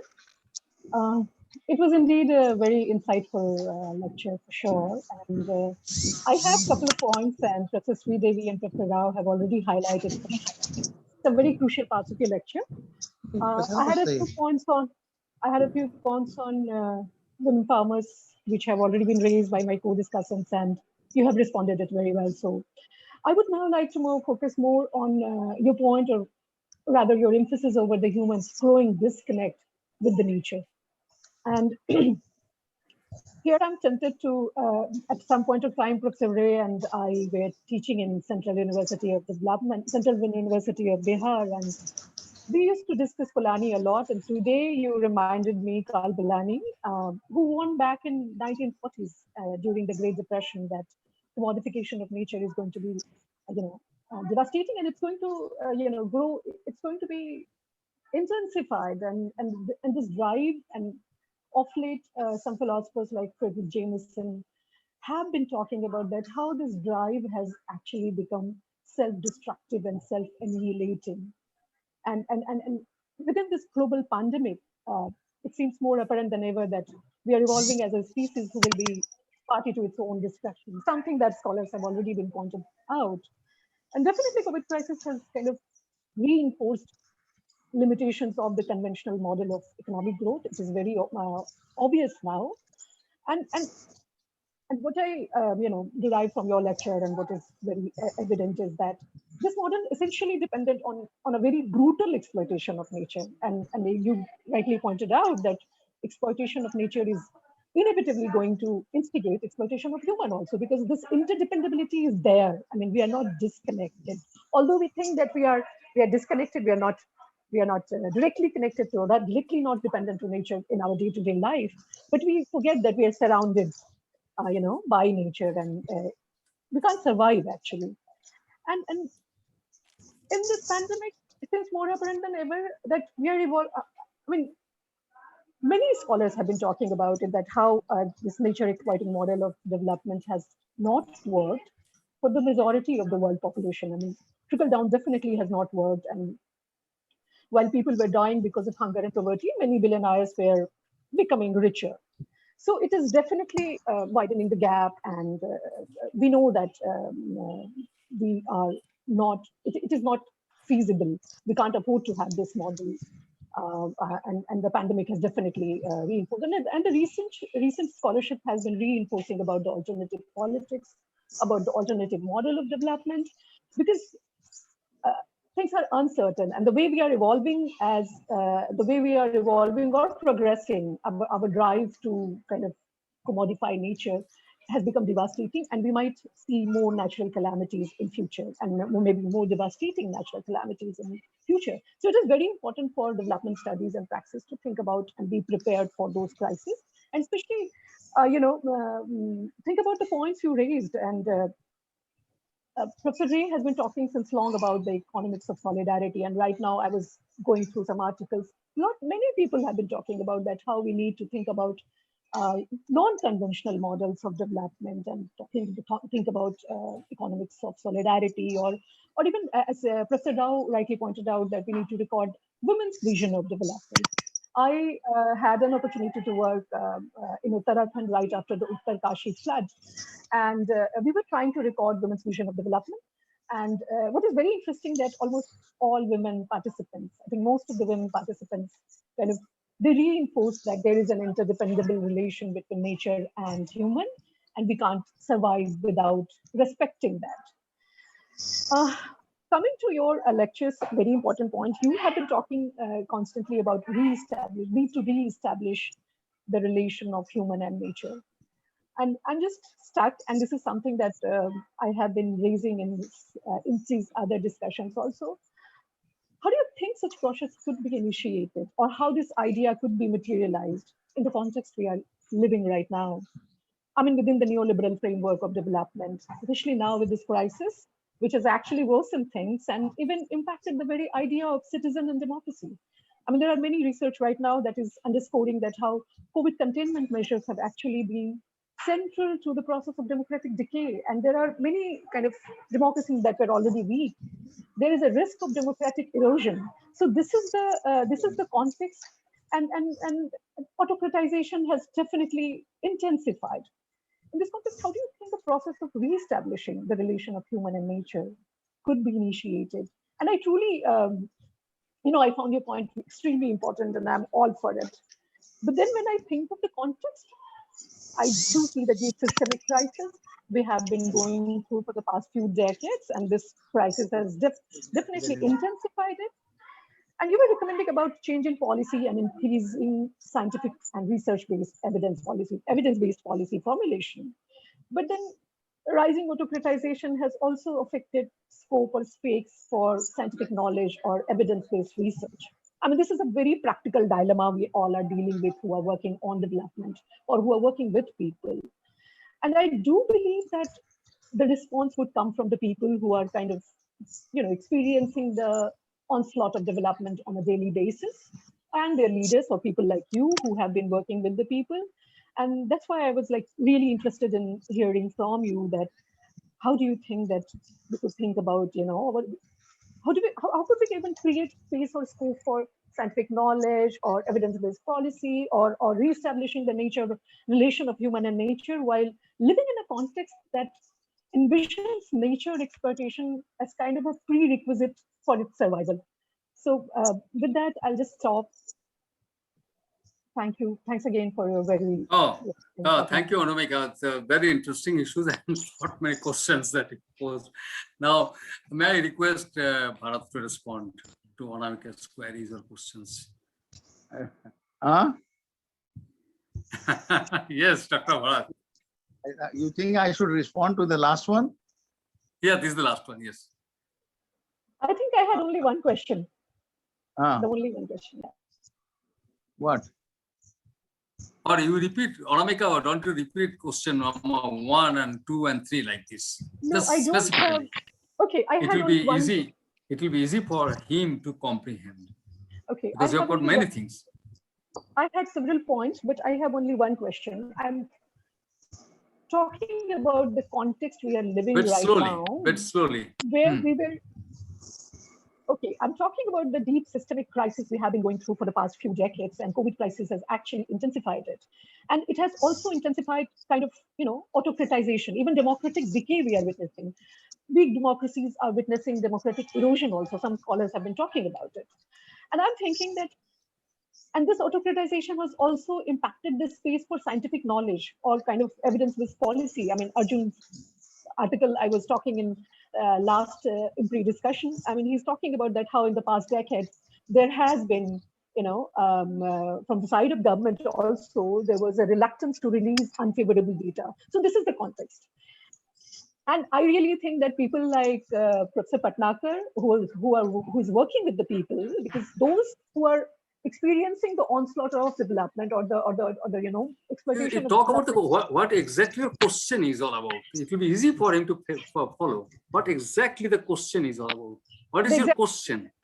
The exact question is that how do you think materialization of the idea regarding re-establishing or reinforcing the relationship between nature and human could be initiated? Beautiful. How this process could be initiated in this context? That's absolutely fantastic question. Dr. Bharat. Would you restate? What she said? I didn't hear it properly. What I think about the re-establishment of the relation between humans and nature? Right. How do you think we could initiate such process while in the current context? there is no shortcut to the whole thing. I think that two basic things are necessary, first of all, as a starting point, that whether or not exploitation or deprivation of all sorts, all kinds, and impossible, making the human life impossible, human production impossible, that kind of a situation should be changed, basically. That if that situation, that there is agreement on this, that situation should be changed, then the answer is that that situation only could be changed if there is a re-establishment of cohesiveness between humans and nature, in a higher plane of the today's historical juncture than in the historical times, prehistorical times. So in that sense, I would say that the beginning would be the people who are thinking in this manner, but they are working with people, and people who are doing intellectual work and theoretical work per se, and experimental work, they should come together. That is the precondition. And because this is a rare kind of a thing which is happening, there are not many people are thinking in this way in the world, not even in India, but in the world, at world level also, people are not very much thinking in this way. So the precondition is to coming together of these people and working on these both planes, because theory cannot develop only in a theoretical realm. Theory can develop on the basis of problematics thrown in the practice. Yeah. So if the problematics are not coming from the human praxis, then theory cannot keep itself on the track and can go towards a proper solution. So this also should be the basic thing which should be understood before we begin. Yeah. Thank you so much, Dr. Bharat. Very nicely that you responded. But anyway, maybe that could be one or two questions here and there of Dr. Anamika or Dr. Sridevi's may not be responded immediately, but then one can always think about and comprehend it from the presentation being made by Dr. Bharat. Now, anybody else is there who is willing to participate in the discussion, raise questions? Anybody else is there? Dr. Yes, Arjun? can I come in, sir? Sure. Yes. Good evening. Simi. Yeah, Dr. Yes, Simi. sir. Yes. Good. Yes, sir. Good. Sir, Yes, thank you so much. I will not make any questions. I am thoroughly inspired by Dr. Bharat's lecture and by all your interventions. It is like a total motivation for me to learn more and more on ideas and exchanges that have already taken place. Dr. Anamika, Professor Sridevi, and Professor Sunil Ray. So I'll just make one or 2 points. One is about the great Sundarlal Bahuguna's passing today, and his point of views on the gift of human life and the associated benefits of an enlightened mind, which actually can enable a lot of constructive and thoughtful things in the universe, and the importance of an empathetic and loving hearts that goes beyond human exchanges onto the nature and the ecosystem. So drawing from his analogies, I would like to point out that the fact that as human beings have become so base and so lowly in their approach that they are misusing and misappropriating the higher intellect and the evolution, their higher evolution, just to establish their might on the nature, which of course then the nature is responding back to the human beings in the form of devastating devastating pandemics like the current one, and other disasters as well, in the form of climate change and environmental excesses. So as human beings, we need to realize, and we need to rise beyond our very selfishness and the unfettered lust for marginal gains, which is marginal gains in the larger picture, or in the larger meaning of life, it becomes very, very dwarfed. So and we need to join hands to contribute to nature, rather than focus on extracting from nature. And that is how we can engage in a good balance and positive, and we can move towards cohesive development. So that was my points that I really wanted to share. And I really don't have any questions to Dr. Bharat. I'm thoroughly inspired. Thank you very much.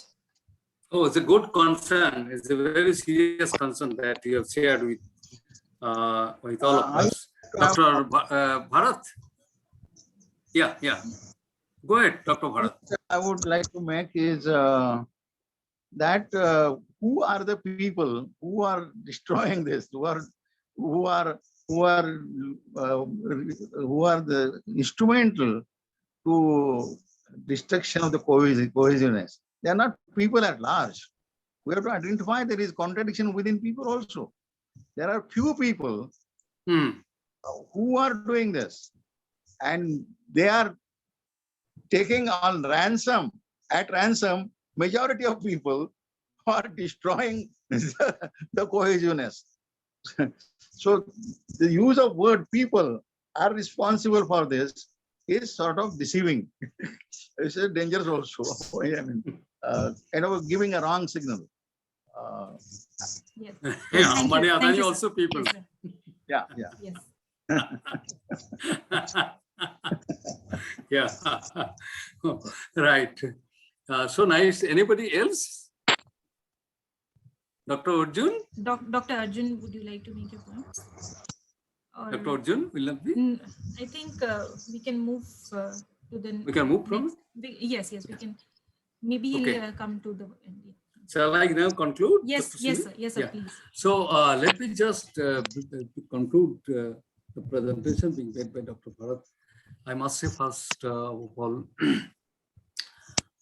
we did enjoy. It's very provocative, illuminating. At the same time, it definitely makes somebody to think again and again.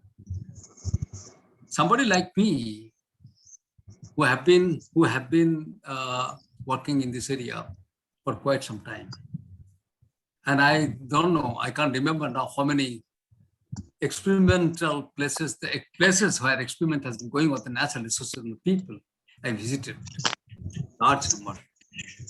But what happens, sometimes in the process, you lose track of some of the observations that I used to make. I had to wrote some books also. And today it's very depressing, some of the things that we talked about. Question is that the fundamental question that Bharat has raised here in this platform, is a more of presumption? Is it that balance between the nature of the human beings or not nature of the human society, if it is eroded, if it is broken, if it is shattered, does it bring pandemic? Let me bring the pandemic issue right at the center. He has not explicitly experimented, not explicitly stated, this is the link, cause and effect relationship between the two. Pandemic is happening just because the relationship is something. The cohesiveness between the nature and human being. Okay. He's not talking about that, but he assumes that this is something which is eventually, this is what is going to happen, as happening in some form or the other. This is one form that has taken this pandemic. We do not know which form is going to take tomorrow. The basically point is that this balance between the two. And he brings that point right at the center, the brutal exploitation of nature. Now the question is that let us not talk about climate change, natural exploitation, all this being spoken about. But how many of us have really said that is being exploited just because of the system that we have inherited from the Britishers after independence? The kind of system that you have, kind of system of production, system of consumption, system of investment, system of development, or the paradigm of development. How many question that one? Is it not necessarily that one is to say that it is happening just because this kind of a paradigm of change that you have adapted? Very few of us. He says that. Dr. Patankar said this is indirectly said that the paradigm that you have inherited is something which is faulty. We have turned back. We have forgotten the natural farming. We have forgotten while farming agriculture. He brings agriculture at the center of the discussion, not industry, agriculture. And he has his own reasons. Every one of us knows. Today, if agriculture collapses, the whole economy will collapse. Although 16% of the people today, or 17% of the people depend on agriculture, not today talk about. Now, what is happening? The reverse migration. He brings that point here. The reverse migration from industrial collapse, urban cities are polluted. They're full of scarcity. If anything goes wrong somewhere, thousands and thousands of people come back to the villages. In urban rural areas were never susceptible to this kind of a pandemic. Never. It's just because people are coming back, bringing the same disease over here in the rural areas, and which is why you find this kind of problem. A place which is completely non-polluted, a place where people try to establish their contact with the nature and survive, learn how to survive. It is this place which is getting polluted because of this kind of thing. Now, what is it? Let us go back. Let us bring the people science at the center of what is people science? It is basically people's knowledge, thousands of years of knowledge. I have seen, he has been experimenting with the people, but I have seen in Rajasthan, पानी कभी पहले नहीं आता था, बंद हो गया. People used to go 6 kilometers, 7 kilometers, 20 kilometers away from drinking water. Now, same village have been invented. How the water could be resources, mined, how the what natural resources can be reinvented. They did it. They did it based on the knowledge of thousands of years of people's knowledge.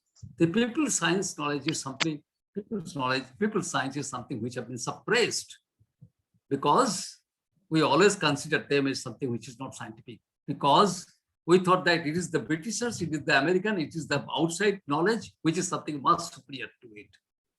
And that's the reason why exhaustibility of the resources. Now, renewable resources is something which is getting exhausted. If the grassland is getting converted into what is called Registan, desert,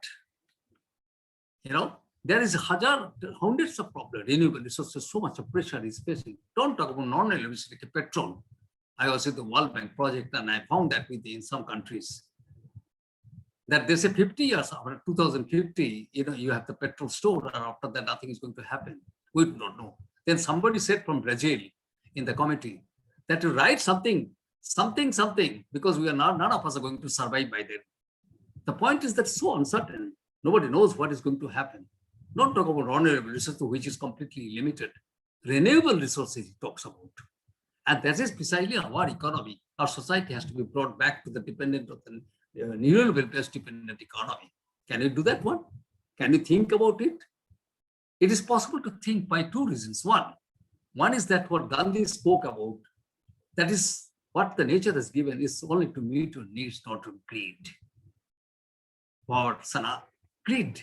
You have to control your greed. Look at Buddhism. Look at this traditional or some of the Upanishads. They all talk about the same thing, the controlling of greed. That is something great human society can think about, greed. Now, Gandhiji also spoke about it. Now, everything that in one paper I wrote some time ago, this neoclassical economics, nothing but the greedonomics, the based on greed. That's precisely what the story is all about. And we have been encouraging the whole industrial development, whole consumption pattern, whole investment pattern. Everything depends on how much greedy you are. So you go on promoting greed, and then finally effects fall on what? Nature. You convert the nature into the natural resources into product. And more you convert that product, more what is called emission of CO2. And more emission of CO2, certainly you have a problem like climate change. That is what has been happening. We are not able to get out of it. That is what some people said, like, is a second contradiction of capitalism.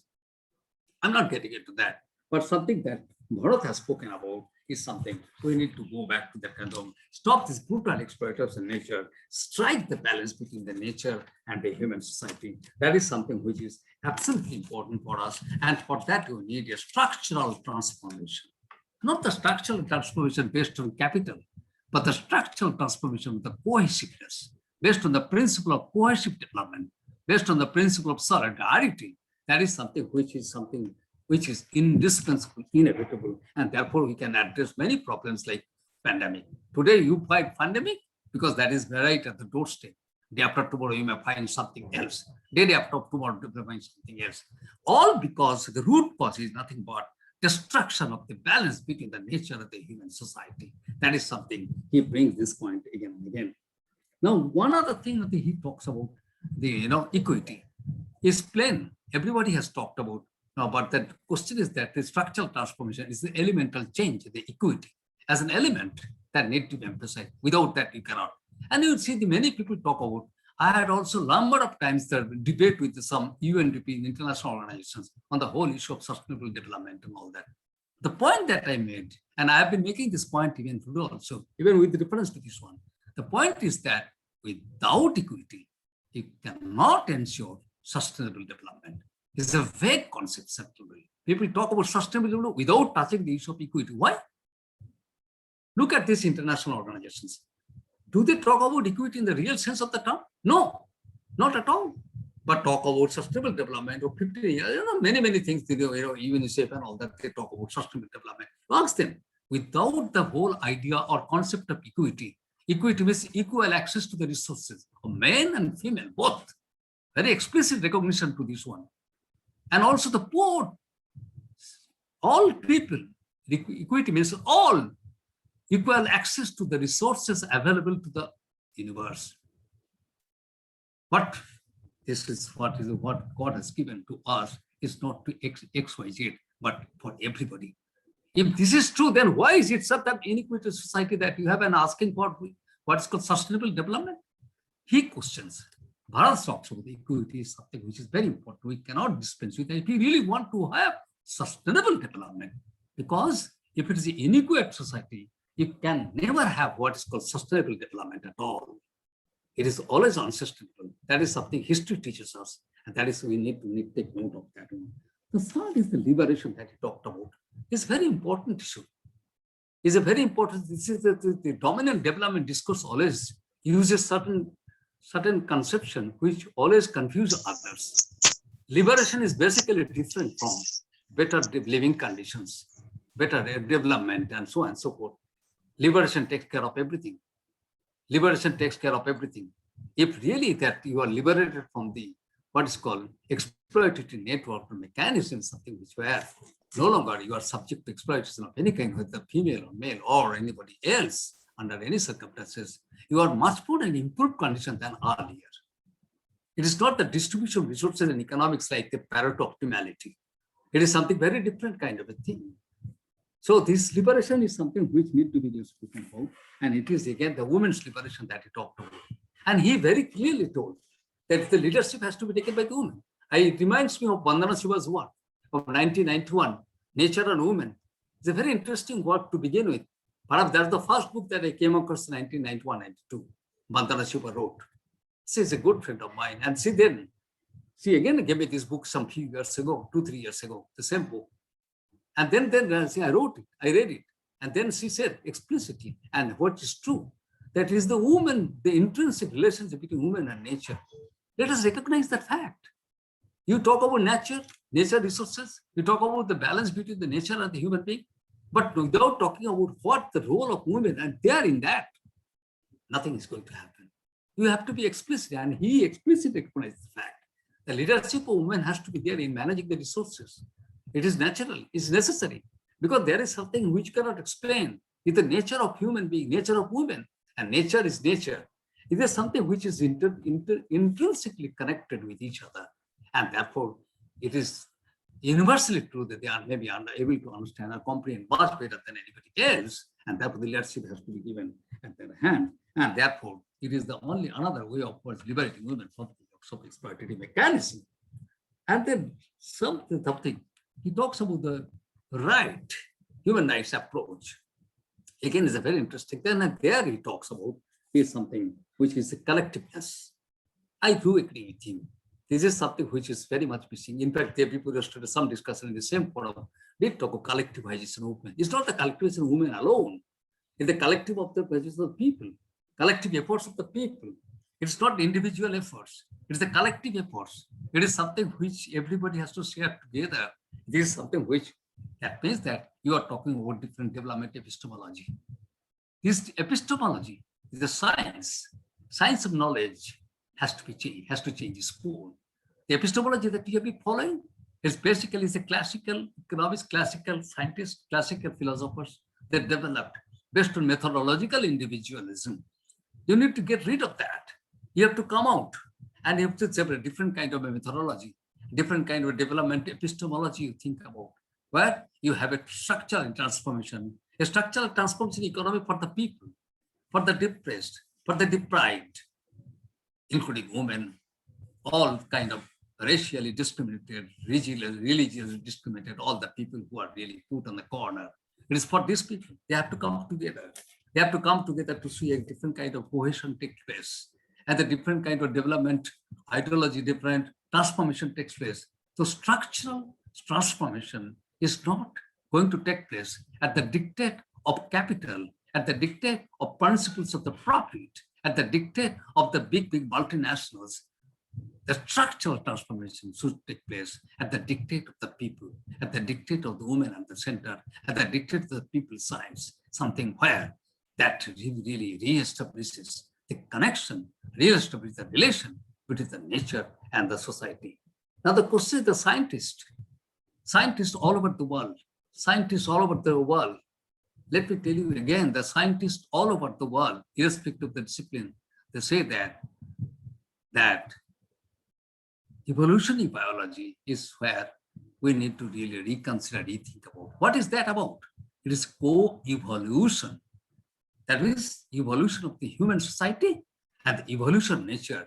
These two should go together. This should evolve together.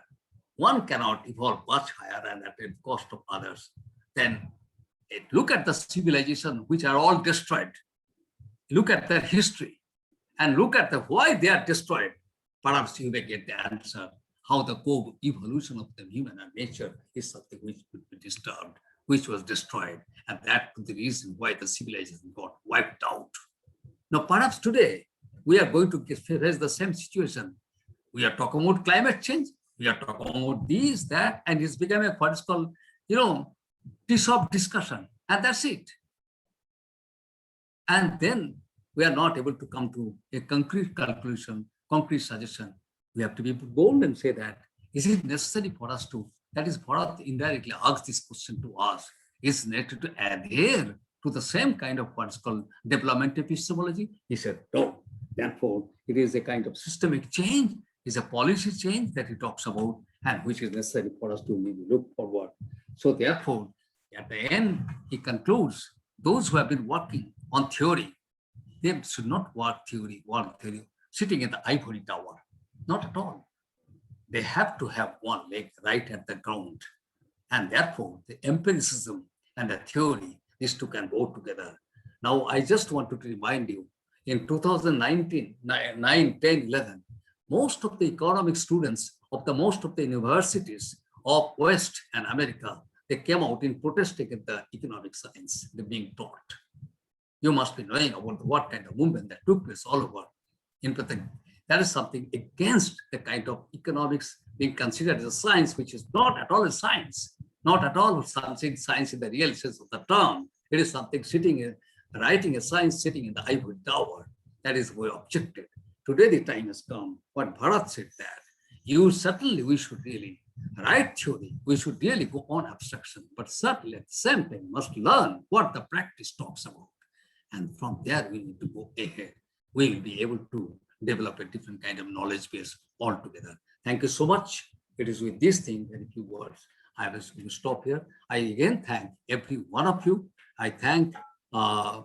Bharat for his illuminating, brief, and at the same time, very important speech contribution to this in this forum. I also thank very much. I really like so much the contribution being made by all the panelists.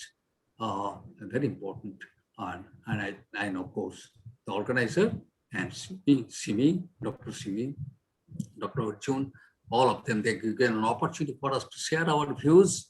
I am sure it's being documented, and thank you so much for all that's being done. Thank you. Thank you. Dr. Simi. Yes, thank you. Thank you so much, Professor Sunil Ray. And with that, let me just quickly propose a vote of thanks. And it was so good listening to all these things in a much detailed manner. And really, when Sunil sir is leading this deliberation, and we hope that we have been able to cover ground with our very distinguished speaker today. So on behalf of Center for Human Dignity and Development at IMPRI Impact and Policy Research Institute, New Delhi, Counterview, and Center for Development Communication and Studies, CDECS, Jaipur, for this special talk and the series, The State of Development Discourses, hashtag Cohesive Development with Prof Sunil Ray. The topic for today's discussion was the global pandemic and the cohesive development of humans and nature. So I would like to thank our speaker, Dr. Bharat Patankar sir, for delivering this lecture and leading this discussion. And I would also like to thank on behalf of all our organization, also the moderator of the series and chair, Professor Sunil Ray, our other participants and discussants, Dr. Nagmani Rao ma'am, Dr. Anamika Priya ma'am, Dr. Sridevi ma'am, and Dr. Simi Mehta. Bharat sir tried very hard to join, he could not join till end. I will share the video with you, sir. So thank you for those who are watching now and Facebook, Zoom, and will be also watching in YouTube and our other podcast. Thank you very much. And we look forward to engage in more discourses and the leading things which Professor Sunil Ray has been working for decades on the cohesive development, and look into the intricacies of this idea and found the meaningful things so that it can have larger impact, not in just only words or theory, but also its application.